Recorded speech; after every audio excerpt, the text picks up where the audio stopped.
कलकत्ता येथील RG car medical कॉलेजमधील प्रशिक्षणार्थी डॉक्टराचे अमानुष बलात्कार व निर्गुण हत्येच्या घटनेने देश हादरला आहे। या अमानुष घटनेच्या निषेधार्थ देशभर डॉक्टर निदर्शने करीत आहेत। याच पार्श्वभूमीवर नंदुरबार तालुक्यातील ग्रामीण रुग्णालय रनाळे येथे ग्रामीण रुग्णालयातील डॉक्टर, नर्स तसेच रनाळे खाजगी डॉक्टर असोसिएशनच्या वतीने 24 तास ओपीडी दवाखाने बंद ठेवून जाहीर निषेध करण्यात आला। फास्ट ट्रॅक कोर्टात केस चालवून नराधमास फाशीची शिक्षा व्हावी अशी मागणी करण्यात आली आहे। या घटनेच्या निषेधवेळी डॉक्टर विजयसिंग पवार, बालरोग तज्ज्ञ, डॉक्टर निनाद पवार, आरोग्य अधिकारी रनाळे, डॉक्टर जगदीश चौधरी, जिल्हाध्यक्ष, Maharashtra Prant Tailik Mahasabha doctor cell Nandurbar, doctor Praful Manudhane, doctor Pralhad Chaudhari, doctor Rai Abhit Bagwan, Jitu Ogle, औषध विभाग व अधिकारी, कर्मचारी, नर्स, स्टाफ इत्यादी उपस्थित होते। सगळ्यांना माहिती असेल की कोलकातामध्ये काय घटना झालेली आहे सध्या।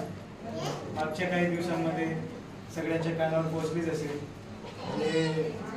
हैवानकृत जी गोष्ट झाली, एक रेसिडेंट डॉक्टर, एका ट्रेनी डॉक्टरसोबत दुष्कर्म झालेला आहे।